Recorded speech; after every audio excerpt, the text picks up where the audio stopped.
남기려고 하는 이야기는 바로 제가 열심히 써왔던 AI 툴들, AI 프로그램들, 그 밖에도 제가 어떤 프로그램으로 책을 만들고 영상을 만드는지 그걸 한번 공유해보면 좋을 것 같아서 오늘 영상 일기를 이렇게 찍게 됐습니다. 제가 리스트를 지금 정해놓지 않아가지고 옆에 지금 노트북이 있거든요. 그래서 노트북을 보면서 한번 제가 설명을 드리겠습니다. 여러분들 AI 프로그램 정말 많이 사용하시죠? 저도 진짜 많이 사용하는데요. 제가 이렇게 출판사 사무실을 얻고 일을 하기 이전에는 홍보 담당자로 일을 한다고 말씀드렸잖아요. 그래서 불과 한 2, 3년 전만 해도 AI가 막 그렇게 이렇게 뜨지 않았었는데 저도 영상 담당자로, 홍보 담당자로 있다가 AI를 경험하게 되면서 이거 쓰지 않으면 시대에 뒤처지겠다라는 생각이 들었던 것 같아요. 그래서 회사 다닐 때 제 사비를 들여서 써보기도 하고 거기서 정말 좋았던 거는 지금 제가 아직까지도 AI를 활용하고 있거든요. AI를 활용하면서 좋았던 거, 그리고 사용하지 않는다면 사용하지 않는 이유들에 대해서도 한번 공유를 하면 좋을 것 같습니다. 그래서 첫 번째는 AI는 아닌데 제가 주로 사용하고 있는 프로그램이 있어요. 바로 어도비 프로그램인데요. 그 어도비가 정말 비싸요. 저는 1년으로 끊는데 1년에 88만 원인가? 그렇게 되거든요. 그러니까 이게 그렇게 비싸면 안 써도 되긴 하는데 이게 아예 안 쓸 수가 없겠더라고요. 프리미어 쓰고 있죠. 출판 편집 프로그램을 사용하려면 어쩔 수 없이 쓸 수밖에 없더라고요. 왜냐면 영상 편집 프로그램 요즘 많잖아요. 뭐 비타도 있고 블로도 있고 여러 가지 영상 프로그램을 무료 프로그램 사용할 수도 있는데 무거운 영상을 편집을 할 때, 예를 들면 저희 문학공방 출판사에서 만들고 있는 플레이리스트를 제작을 할 때는 막 2시간짜리 영상을 만들잖아요. 그때는 프리미어로 작업을 안 하면 좀 많이 무겁더라고요. 그래서 프리미어 프로 사용하면서 인디자인이라고 하는 출판 프로그램을 사용하고, 포토샵 같은 경우는 출판 작업할 때 이도 색상을 빼려면 색상을 빼는 작업을 해야 하거든요. 그래서 그런 작업을 할 때 포토샵을 많이 사용을 하고, 그래서 이렇게 해서 크게 3가지를 하고 있고, 제가 최근에 사용하고 있기 시작한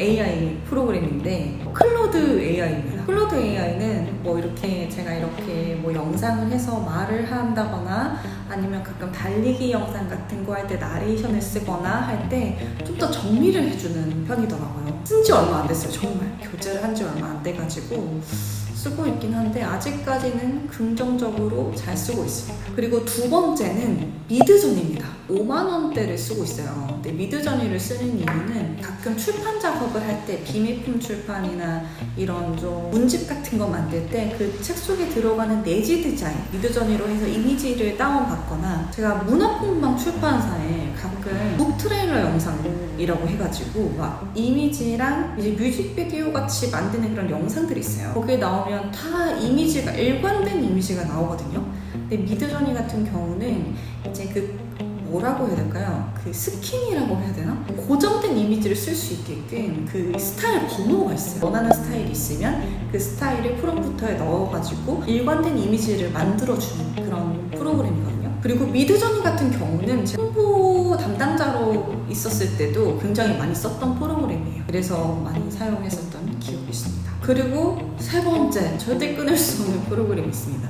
바로 수노 AI인데요. 인스타그램 광고로도 많이 나와서 이제 많은 분들이 알고 계실 수도 있는데, 음원을 AI로 만드는 프로그램입니다. 그래서 제가 원래 초창기에 수노를 썼었을 때는 제 기억에 월에 10,000원씩인가 나갔었거든요. 근데 이제 최근에 나간 걸 보니까 16만 원씩 나가더라고요. 월에. 많이 나가잖아요. 돈이 비싸잖아요. 그런데도 안 쓸 수가 없는 이유는 제가 이렇게 영상일기를 찍거나 아니면 우리 문학공방 플레이리스트를 만들거나 쇼츠를 만들 때 들어가는 음원 제작을 수노로 하거든요. 그래서 프롬프터 이렇게 써가지고 사용하기에는 수노가 괜찮은 것 같아서 지금 계속 쓰고 있습니다. 그리고 4번째 AI 툴, 너무너무 여러분들에게 익숙한 제미나이입니다. 제미나이는 일단 제가 사실 다음 파트로 넘어가면 사용하지 않게 된 툴을 툴을 이야기하게 될 텐데, 원래는 제가 챗 GPT를 썼었어요, 맨 처음에. 근데 챗 GPT를 쓰다가 제 아는 지인분이 제미나이를 쓰면 구글 드라이브의 용량을 뭐 지원해준다, 이런 얘기가 있는 거예요. 근데 그때 그 당시에 저는 구글 드라이브도 따로 결제를 하고 챗 GPT도 따로 결제하면서 돈이 이중으로 나가고 있었던 상황이었거든요. 근데 구글 제미나이를 쓰나 챗 GPT를 쓰나 월에 나가는 비용이 비슷하더라고요. 그래서 이왕 쓰는 김에 그냥 챗 GPT를 두고 제미나이로 갈아타야겠다고 해서 제미나이를 사용하고 있습니다. 추가로 더 말씀드릴 AI에 대해서는 들어본 적 있으실지 모르겠어요. 일을 하는 프로그램인데요. 그거 같은 경우 사용하는 이유가, 원래 제가 망고보드를 사용해서 카드뉴스를 일일이 하나하나 제작해서 메타 비즈니스 스위트라고 해가지고 이제 메타에서 제공하는 인스타그램과 페이스북에 자동 카드뉴스 자동 예약 업로드를 해주는 기능이 있는 그걸 사용했었어요. 이제 사용을 하다가 이게 매번 카드뉴스를 매번 만드는 것도 힘들고 뭐 자료를 모으는 것도 힘들고 뭐 카드뉴스용으로 만들어가지고 하고 이게 너무 번거롭더라고요. 그래서 좀 어떻게 할까 했는데 저한테 광고 메일이 오더라고요. 이 AI 관련된 광고 메일이. 그때 찾은 녀석입니다. 그래서 이 녀석은 어떤 카드뉴스를 쓰고 싶을지 구체적인 프롬프터를 쓰면 이 친구가 알아서 카드뉴스를 디자인과 이미지 작업까지 원큐에 해줍니다. 이 사이트에서, 툴에서 바로 예약 업로드까지 가능한 그런 툴이어서 문학공방 출판사도 공식 계정이 있어요. 거기 계속 주기적으로 올릴 수 있는 그런 툴로 사용을 하고 있습니다. 이제 말씀드릴 내용은 제가 사용하지 않는 AI 툴에 대해서 말씀드리려고 하는데요. 이거는 사실 사용하시는 분들도 많고 하는데 저에게는 이제 좀 더 필요가 없을 것 같은 그런 툴이어서 사용을 안 하고 있는 건데, 이거에 대해서도 말씀드릴게요. 우선 첫 번째로 말씀드릴 건 바로 챗 GPT입니다. 챗 GPT는 제가 한참 잘 썼는데 이거는 이제 제미나이랑 비교를 하게 되면서 안 쓰게 돼버린 건데, 원래는 챗 GPT와 함께 잘 사용했었던 게 있습니다. 바로 소라 AI인데요. 소라 AI라고 많이 들어보셨죠? 근데 제가 알기로는 소라 AI가 없어졌다고 들었어요. 그전에 제가 한참 챗 GPT를 사용할 때는 한 1, 2년 전에 사용할 때는 그때 제가 홍보 담당자로 일을 하고 있을 때 영상을 만들 때 챗 GPT랑 소라랑 같이 연동해가지고 막 이렇게 뭐 시나리오도 같이 짜고 거기에서 이제 AI 영상도 만드는, 그래서 이제 소라를 통해서 많이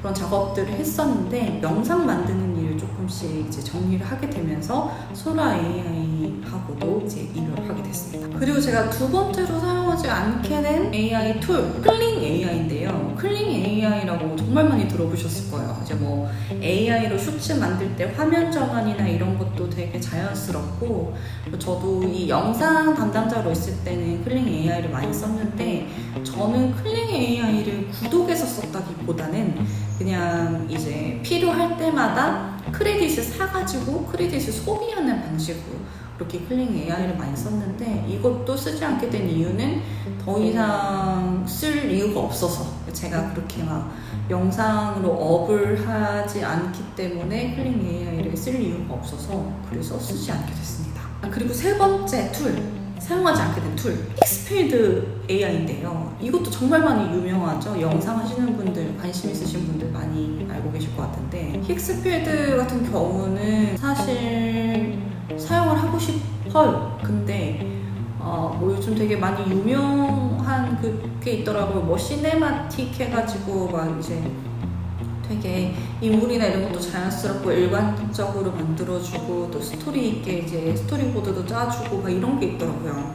근데 힉스필드는 제 기억에 좀 비쌌던 것 같아요. 그리고 어쩌면 비싸지 않은데 제가 여러 가지 툴들을 쓰고 있는데 유독 그 툴을 좀 잘 안 쓰게 되어서 비싼데 잘 안 쓰게 된다 생각해서 그 툴을 사용하지 않는 걸 수도 있는데, 이건 제가 나중에 혹시 AI로 관련된 어떤 영상을 만들게 된다면 꼭 한번 써보고 싶은, 다시 한번 활용해보고 싶은 그런 툴 중에 하나입니다. 그래서 지금 뭐 여러 가지 보고 있는데 사용하지 않는 툴은 즐겨찾기에서 또 삭제를 하거든요. 그래서 저한테 남아있는 건 없는데 일단 기억나는 거는 그 정도다, 이렇게 말씀드릴 수 있을 것 같아요. 되게 여러 가지 유용하고 좋은 툴들이 많이 있는 건 맞는 것 같아요. 실제로 AI를 활용해서 쓰기 때문에 제가 이렇게 출판사를 운영하더라도 혼자서 운영할 수 있는 거고, 관심이 있기 때문에 더 그런 것 같아요. 만약에 저도 AI에 관심이 없었으면 혼자 많은 걸 못했겠죠? 그리고 직원을 뽑을 생각을 했을 것 같아요.